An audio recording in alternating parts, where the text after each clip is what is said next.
Assalamualaikum warahmatullahi wabarakatuh. Alhamdulillahilladzi anzala as-sakinata fi qulubil mu'minina liyazdadu imanan ma'a imanihim. Asyhadu an la ilaha illallah wahdahu la syarika lah. Asyhadu anna Muhammadan 'abduhu wa rasuluh. Allahumma shalli wa sallim wa barik ala Muhammad wa ala alihi wa ashabihi ajma'in wa man tabi'ahum bi ihsan ila yaumiddin. Ma ba'du, faqala Allah ta'ala fil Qur'anil Karim. A'udzu billahi minasy syaithanir rajim. Bismillahirrahmanirrahim.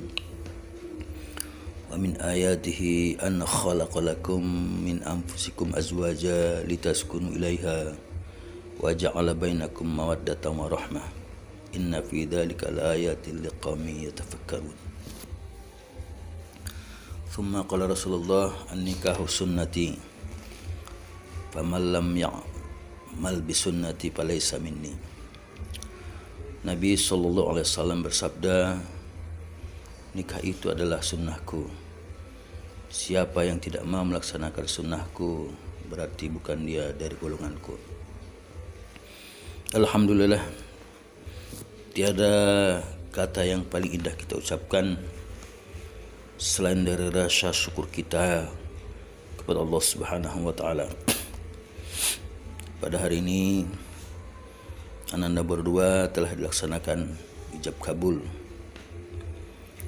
dan tentu kami mengucapkan doa sebagaimana doa Nabi sallallahu alaihi wasallam terhadap pernikahan putrinya yaitu Fatimah. Barakallahu laka wa baraka alaika wa jam'a bainakuma fi khair. Kemudian salawat beriring salam kepada Rasulullah Muhammad sallallahu alaihi wasallam. Ananda berdua dan seluruh keluarga baik dia dari pihak pengantin pria dan juga pengantin wanita yang dirahmati Allah Subhanahu wa taala. Yang pertama sekali perlu ananda berdua pahami bahwa yang paling kecewa pada saat pernikahan ananda ini adalah setan laknatullah alaih. Di dalam satu riwayat dijelaskan bahwa ketika ijab kabul itu dilaksanakan, maka Raja Iblis berguling-guling ke tanah sehingga menggosok-gosokkan kepalanya dengan abu. Sehingga ketika itu anak buah iblis ini bertanya kepada Raja Iblis ini, "Wahai Tuan, kenapa sampai begitu kecewanya Anda melihat dua pasang manusia melaksanakan ijab kabul?" Apa kata Raja Iblis? "Bagaimana tidak aku kecewa? Karena yang selama ini mereka sangat mudah kuajak untuk berbuat maksiat. Tetapi setelah ijab kabul ini terjadi, tentu aku sangat sulit untuk mengajak kedua manusia ini untuk berbuat maksiat, untuk melanggar syariat-syariat yang sudah disyariatkan Allah kepada mereka. Makanya aku kecewa sekali." Di dalam riwayat itu dijelaskan sampai Raja Iblis ini menggosok-gosokkan kepalanya ke abu dan berguling-guling. Saking kecewanya dia ketika dilaksanakan sunnah Rasulullah SAW di dalam sebuah satu pernikahan. Kemudian yang kedua, bahwa sejak ijab kabul ini dilaksanakan, tentu seluruh keluarga di rumah ini akan merasa bahagia. Sebagai orang tua yang telah mendidik anak, yang telah mengasuh anak mulai dari kecil, mempertanggungjawabkan segala sesuatu sebagai orang tua, sampai menghantarkan ke pernikahan, adalah merupakan puncak kebahagiaan dari orang tua. Melihat bahagianya ananda berdua di pelaminan, dan juga keluarga-keluarga yang yang lain yang hadir pada saat ini. Betapa sesungguhnya kebahagiaan itu ditunjukkan baik keluarga dekat maupun keluarga yang jauh. Ada keluarga yang sangat jauh datang kemari untuk menyaksikan kebahagiaan Anda berdua.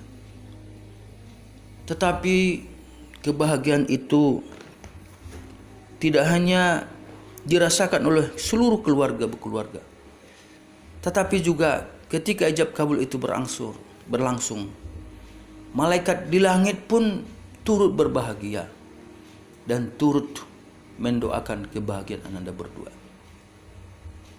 Oleh karenanya, khusus kepada Anda berdua, perlu Anda ingat bahwa Anda bahagia sekarang. Tentu diharapkan bahagia itu akan terus berlangsung. Bahagia hari ini, bahagia tahun depan, bahagia 10 tahun ke depan, dan bahagia sampai akhir hayat kita. Tentu Anda berdua perlu pahami bahwa kebahagiaan itu akan terus bisa berlanjut kalau Anda berdua menjalani kehidupan itu sesuai dengan syariat dan sesuai dengan perintah dan norma-norma yang sudah ditetapkan oleh syariat kita. Banyak di antara kita yang menyaksikan bahwa betapa bahagianya pengantin berdua di atas pelaminan itu. Ada kalanya karangan bunga sampai berkilo-kilometer ikut serta membahagiakan Ananda di dalam pernikahan itu. Tetapi apa yang terjadi? Kadang-kadang kebahagiaan itu tidak bertahan lama. Justru yang paling miris kita saksikan di tengah-tengah masyarakat kita, bahwa masih lagi pernikahan itu seumur jagung, sudah berakhir dia di pengadilan agama dan lain sebagainya. Tentu ini yang harus menjadi catatan buat Anda berdua, bahwa raihlah kebahagiaan itu. Bahagia sekarang, bahagia sampai nanti akhir hayat kita. Artinya, kalau pepatah kita menjelaskan tidak akan ada perpisahan kecuali tembilang yang memisahkan kita. Tidak akan terjadi perpisahan kecuali kematian yang akan memisahkan Anda berdua. Oleh karenanya, bagaimana untuk mendapatkan kebahagiaan hari ini dan juga ke depannya?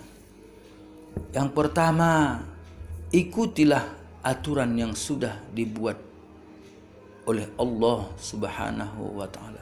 Sadari betul bahwa kita ini adalah makhluk yang menciptakan kita adalah Khalik, sang Khalik, yaitu Allah Subhanahu wa ta'ala.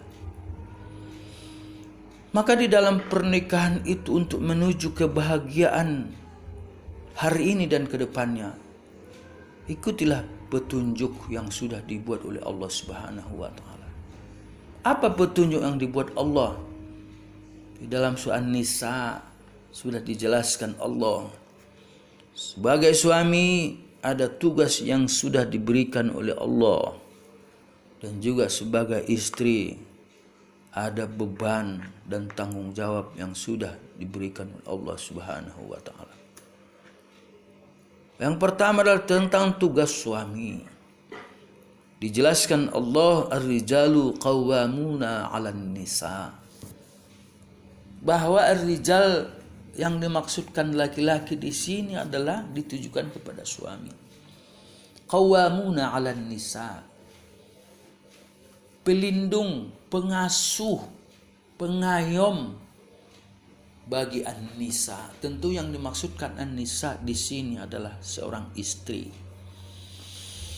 Maka pertama, setelah terjadi ijab kabul, serah terima antara orang tua dari pengantin wanita kepada Ananda sebagai suami, berarti sejak sahnya pernikahan itu, Ananda yang laki-laki sudah mempunyai tanggung jawab besar untuk pengayom, pelindung, penjaga dari seorang istri. Lindungi dia, berikan dia kebahagiaan. Maka tugas yang pertama ini cukup berat sebagai suami, kalau dijadikan berat. Tetapi cukup indah dia kalau sebagai tugas kita sebagai seorang suami, kita pahami dengan betul, kita pahami dengan benar tugas sebagai seorang suami. Maka bawalah dia ke dalam ridho Allah, jangan giring dia ke murka Allah. Maka kebahagiaan itu nanti akan sirna dari tengah-tengah kehidupan Ananda berdua. Oleh karena itu, ada tugas dan tanggung jawab yang besar sebagai suami. Ar-rijalu qawwamuna 'alan nisa bima faddalallahu ba'dakum 'ala ba'din wa bima anfaqu min amwalihim. Itu tugas dari suami. Singkatnya, suami itu sebagai tanggung jawab terhadap istri dan juga anak-anaknya, maka ada 3 tugas penting yang harus dilakukan oleh sebagai suami. Yang pertama adalah menyediakan sandang, tanggung jawab dari suami. Kamu lihat istrimu ini sekarang cantik, bagaimana dia cantik hari ini dan cantik dia ke depan. Walaupun nanti seorang istri itu akan diberikan amanah oleh Allah untuk melahirkan keturunan-keturunan yang soleh, maka tentu persiapkanlah sandang, kebutuhan-kebutuhan dari seorang istri. Kemudian yang kedua, tanggung jawab besar itu adalah pangan. Pangan itu adalah merupakan tanggung jawab yang sesungguhnya dibebankan kepada suami. Yang ketiga adalah papan. Papan itu adalah yang melindungi Ananda berdua dari teriknya panas dan derasnya hujan.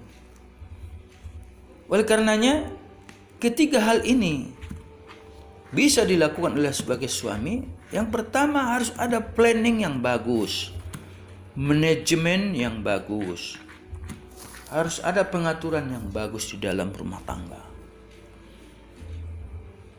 Di dalam Al-Quran dijelaskan oleh Allah, walladzina idza anfaqu lam yusrifu wa lam yaqturu wa kana baina dzalika qawam. Ada manajemen di situ. Allah mengajarkan kepada kita supaya manajemen rumah tangga itu berjalan dengan baik. Tidak membelanjakan harta itu boros. Barangkali sebelum menikah sering menggunakan fasilitas uang itu yang tidak penting. Duduk di kafe berjam-jam, belanja ini itu yang tidak bermanfaat. Mulai sekarang harus dijaga dan dibenarkan. Bagaimana cara manajemen dalam rumah tangga? Ada nama self management, pengaturan diri. Kata Allah, walladzina idza anfaqu lam yusrifu wa lam yaqturu. Tidak boros. Beradalah di dalam pertengahan. Yang dimaksudkan tidak boros di sini bukan berarti pelit, tetapi harus pandai menjaga. Kita harus sesuaikan ya dengan pendapatan kita dan keluaran. Orang kadang tak sadar dia karena fasilitas yang ada di zaman sekarang ini, seperti kartu kredit misalnya, masih belanja sana belanja sini, sehingga tidak seimbangkan dengan pendapatan. Maka sering minus dia. Tetapi ini tidak. Allah telah mengatur bagaimana kita memanage di dalam keuangan rumah tangga. Oleh karena itu punya rencana lah sekarang. Ya, gunakanlah sebaik mungkin, sesuaikan pendapatan dengan pengeluaran. Itu tugas dari suami. Rasa dengan pendidikan yang Anda miliki sekarang, tentu Anda lebih ahli dari kami orang-orang tua ini.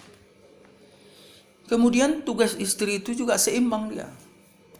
Yang pertama adalah fassolihatu qanitatun hafizatun lil ghaibi bima hafizallah.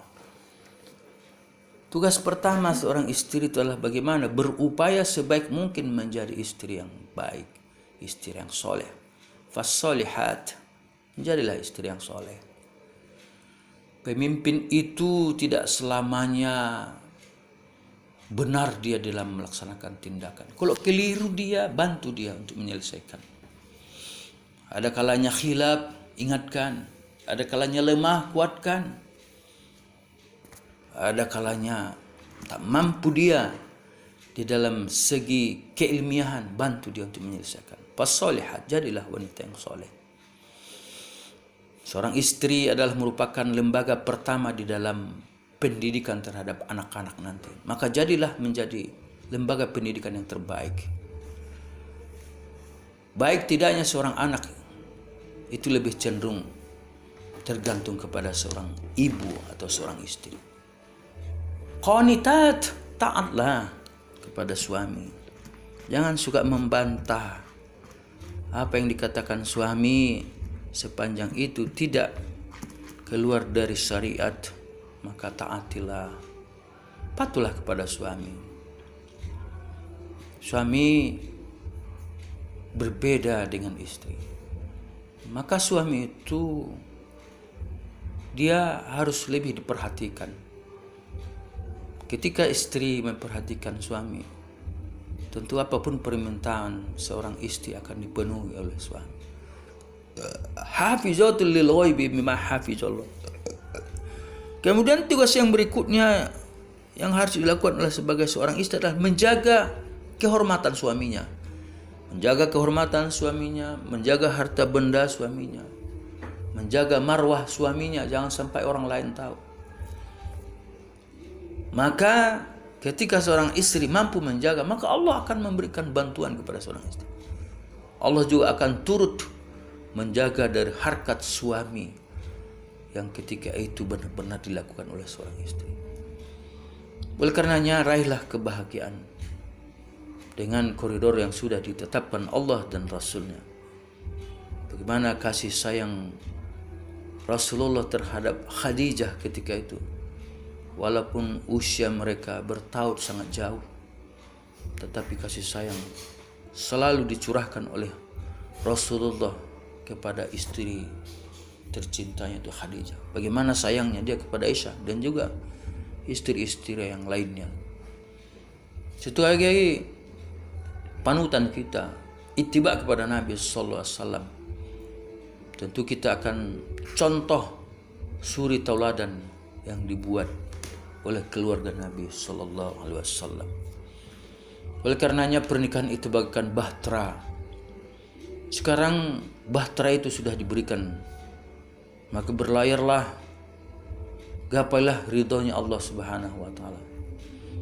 Kami sebagai orang tua, sebagai penasehat, sebagai pemberikan tausiah di dalam pernikahan Ananda berdua pada pagi hari yang dimuliakan oleh Allah ini adalah mendoakan kepada Allah supaya tujuan pernikahan yang ada dalam Al-Quran itu benar-benar Ananda berdua bisa miliki dalam hidup dan kehidupan. Apa tujuan pertama pernikahan itu adalah litaskunu ilaiha, supaya Ananda berdua punya ketenangan batin, kenyamanan, tidak ada berpikir kemana-mana lagi karena sudah ada pendamping di dalam kehidupan. Kemudian di dalam surah An-Nahl dijelaskan bahwa pernikahan itu adalah sarana yang diberi Allah untuk mempersiapkan generasi-generasi ke depannya. Tentu doa kami sebagai orang tua, hari ini kalian berbahagia di pelaminan. Tentu dengan harapan tahun depan insya Allah orang tua kalian akan menimang cucu yang baik, yang soleh dan soleh, dan yang juga lucu-lucu. Barangkali inilah modal utama di dalam membangun sebuah rumah tangga. Tentu kami ingatkan kepada Anda berdua bahwa ini adalah sampul-sampul dari perjalanan rumah tangga yang Anda berdua akan lalui. Bagaimana daftar isi, kata pengantarnya, bab 1, bab 2 sampai ke kesimpulan nanti, maka Anda berdualah yang akan menjalaninya nanti. Bermasyarakatlah, ikutilah pengajian majelis ta'lim, berjamaah di masjid sebagai suami, ikutilah pengajian-pengajian untuk menambah wawasan. Kenapa? Karena perjalanan rumah tangga itu tidak pernah ada di perkuliahan. Demikian yang bisa disampaikan untuk Anda berdua. Mudah-mudahan bermanfaat. Sekali lagi Bapak berdoa, barakallahu laka wa baraka alaika wa jam'a bainakuma bil khair. Fastabiqul khairat billahi taufiq wal hidayah. Assalamualaikum warahmatullahi wabarakatuh.